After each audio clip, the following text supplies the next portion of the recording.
Reed, what is the single most important issue facing Maine and your plan for dealing with it? I'll give you my top three. Jobs, jobs, jobs. We need good jobs. If we get the jobs and we have more people working and having health care because of those jobs, we solve many of the other problems. It helps the small businesses. It helps vitalize what's left of the population that needs some assistance because there's a more stable system for them. We do that in several ways. I work in healthcare finance. I've done it for 30 years for large organizations. We do a lot of internships. We need to work more with Central Maine community, Kennebec Valley community, to provide more of those internships and get people trying out jobs and learning in a way that helps the nonprofits, such as where I work, and helps the student to grow. We also need mentoring. There are young men in the audience here today who I've mentored in scouting. To some little bit, I hope I help them become more successful in life. We need more of those mentors. Lastly, we need to talk to Unum and find out why, despite being able to be in anywhere in the country, they choose to stay in Maine. Thank you. And your question. As an elected official, it is your responsibility to be the voice of the people, which at times may conflict with your personal views. How do you plan to separate your personal beliefs and the opinions of those around you and your constituents? Requests often come when I was on the city council for things that I might not totally agree with, but I always had the ability to listen to people and to find out where the compromise existed. There are things we may not agree with all the time, but even Peggy Rotunda will tell you, I often reference her and speak with her about healthcare matters. I trust her judgment on those things, and we've had some great conversations about it. So it's more just listening and then seeing what you can do. Thank you. Mark, what is the single most important issue facing Maine and your plan for dealing with it? So you've heard it several times. It's jobs and the economy and the jobs. And I'm going to fall back on my opening statement. We're not going to solve either one of those issues until we fix our education issues. Simply put, the only way out of poverty in this state is through education. So we need, and it's easy to say fund 55%, but it's more than that. We need long-term solutions for funding and educational policy, and we need to separate state responsibility from local share. Healthcare and Department of Health and Human Services. In general, for healthcare, we need to provide better access, delivery, and figure out a way how to finance it. Energy. Maine is a surplus energy state. That means we create more energy than we use. And what we do is we sell it for a profit versus diverting that to our local businesses and residents to reduce their rates. And economic development, targeted economic development is how we're going to create jobs. Thank you. Thank you. And your question. There is a lot of discussion involving increasing the minimum wage and how that will impact businesses, consumers, and employees. Where do you stand on this issue and why? Okay, so again, a hot potato subject that everybody stays focused on. I believe in a living wage. I believe it's our job to help businesses pay living wages. I don't support, well, let me put it this way. I'm an open-minded person. On council, we debate all the time. And a lot of times my mind has changed with our debate on the council. Right now, I don't support increasing the minimum wage. What I do support is helping businesses create living wages. Thank you. Thanks. Heidi Brooks, what is the single most important issue facing Maine and your plan for dealing with it? The single most important issue facing Maine, it's really heart-wrenching when I go to a person's door and I talk about health care and they come back and tell me that they don't have the health care that they need. And it is a frequent conversation that I have, whether they were denied health care from whether they would have been one of the 70,000 people that would have been benefited from Maine Care expansion, or whether they have health care that they can't afford the deductibles or co-pays. There was a woman I went to that it was cost her $20 to $40 every time she had her portacath cancer infusion site flushed. And I think that if we were able to help people feel secure in their health care, that would make a big difference. All right, and your question. According to the National Center for Education Statistics, over the last 20 years, the average amount of debt students exit college with has increased from $10,000 to $33,000. What is your plan to help make college more affordable for Maine students? I think that education is definitely a key to people's success and their pathway to prosperity. I, for one, do have a lot of student loan debt, so I can relate very well to that to that situation. And I think it's a situation too where it's education shouldn't be a system that either the government or private institutions profit from. That we should do more to encourage people to get a higher education or apprenticeship programs, and that part of my plan would be to make public schools more affordable. Thank you.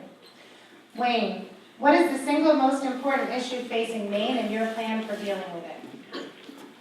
I'm going to try not to be too redundant here, but I've been hearing the same thing also. It's about jobs and it's about the economy. But when you start talking about jobs and the economy, it's multifaceted. You can't just say jobs and economy. You've got to talk about your energy portfolio. You can't be tied to one suspect. You can't be driven by one entity with your energy portfolio. Your infrastructure, you've got to invest in it. You've got to maintain it. You've got to build more infrastructure. I've talked to several companies outside of the state of Maine. I've asked them point blank, what is the number one thing that keeps you from doing business in Maine? Every single one of them, first answer, infrastructure. We can't get our product in and we can't get our product out effectively and efficiently on a global market. They can't do it. We have to fix that. And at the end of the day, I think when you take all these issues and you roll them together, that's what grows and spurs economic development, and it helps the economy and builds jobs. I'll also say at the end of the day, we've got to get serious about tax reform. I mean, individually and corporate. It's got to be sustainable, it's got to be fair, and it's got to make sense, and it's got to be able to be counted upon and managed. And your question. With unemployment in Maine hovering around 5.5%, employers are faced with the talent shortage issues, and there is a skills gap amongst the unemployed.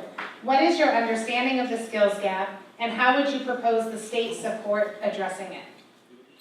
My understanding of the skills gap is that it basically in technology and engineering and those types of aspects. I think that we start with the workforce committee that was established in the last legislature. I think we've got to really talk to private sector, to industries, to businesses, ask them to step up, increase the mentorship, increase the on-the-job abilities, because one of the things that some of the business people tell me is that we have this gap because when we hire somebody, I got this $5 million machine sitting here. This gentleman's got all kinds of education. He's got no experience. How does he get the experience? Through internships, through mentorships. And that's what companies need to do. And there's a couple of them doing it right now, and they've been pretty successful at it. Thank you. Gina, what is the single most important issue facing Maine and your plan for dealing with it? So, yes, it's the fact that economic policies aren't working for everyone. In fact, probably aren't working for a large percentage of the population. And it's evidenced in things like, the tax burden continues to be shifted to the working and middle class. We've seen that most recently in our property tax increase. The insurance and healthcare industries can still bankrupt us when we're at our most vulnerable. People can work 40 and 50 hours a week and still live in poverty. So these are policy issues, and it doesn't have to be this way. And I feel that one of the reasons that it's wound up this way in the first place is that we need stronger voices on our behalf up in Augusta. And that's one of the reasons that I'm running. I hope to be one of those voices. Thank you. And your question. As you probably know, we recently elected the members of the Joint Charter Commission for Lewiston and Auburn. How do you feel joining our cities would impact our power in Augusta? That's interesting. Well, when you think of it, I mean, we would then be as large as Portland. So we would be about 65,000 people, just like Portland. So that I hadn't looked at it like that before. But I think it's an interesting prospect. I'm not opposed to it. I sort of consider us one community anyway, despite how large we are. Thank you. Sure.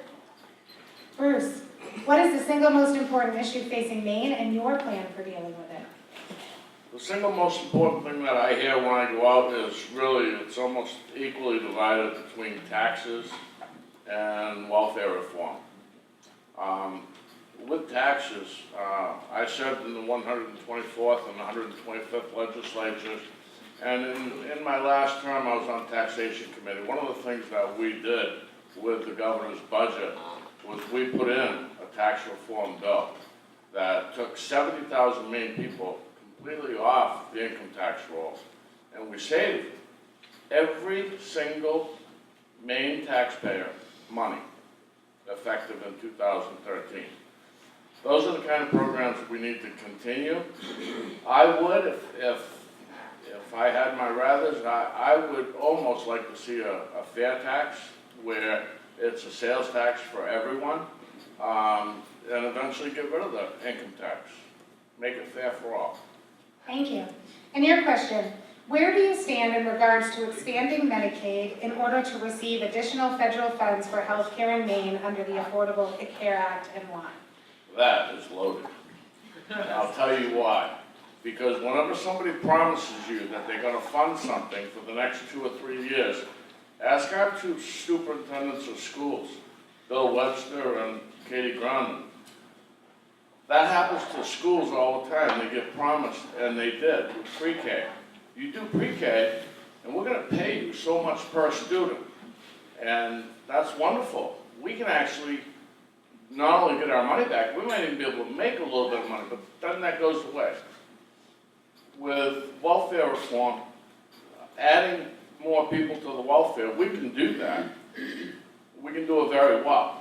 Let's go after the people that are living with their significant other, that has a full-time job, and has the capability of getting insurance, and let's have a whistleblower line for people to call, so that we can get these people off welfare and put the people that really needed them on. That's what I would do. Thank you. Betty Ann, what is the single most important issue facing Maine and your plan for dealing with it?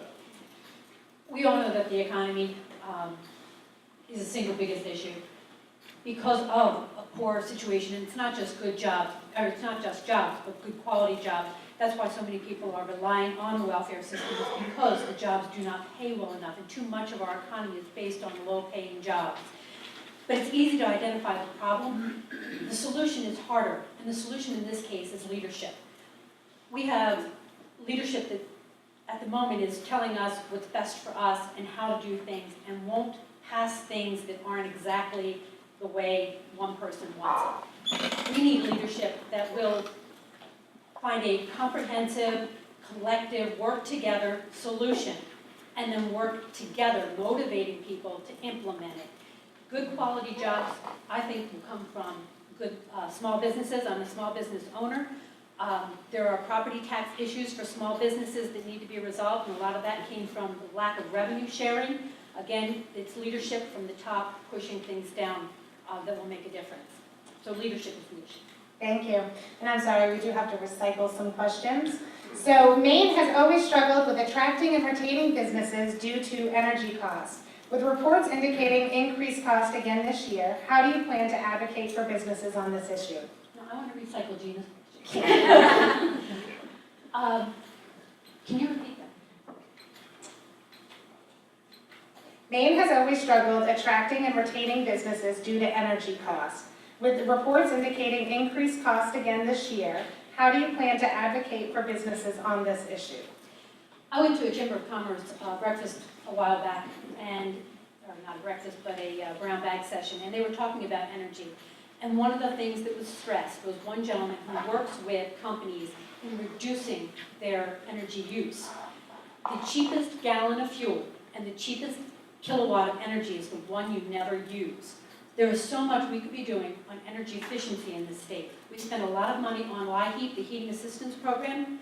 If we winterize those buildings, those people wouldn't need heating assistance year and year after year. We're spending millions of dollars pumping heat out the window, and that energy could be used for businesses, lowering the cost of business if we did more with conservation. So conservation is one increasing our energy efficiency, or our sources of energy. As Mark pointed out, there is a surplus of energy in Maine because we do rely on biomass and a lot of other sources that we could continue to expand upon.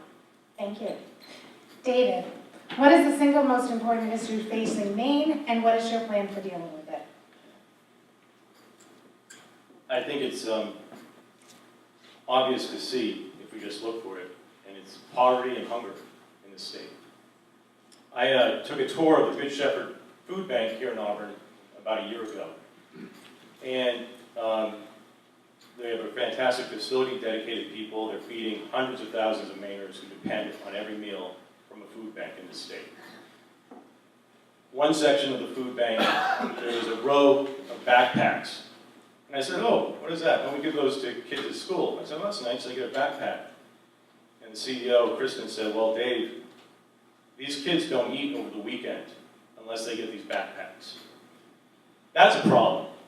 That's a problem. Everybody up here needs to realize that we have people, kids, going hungry in the state. That should motivate all of us to look at the root cause of hunger.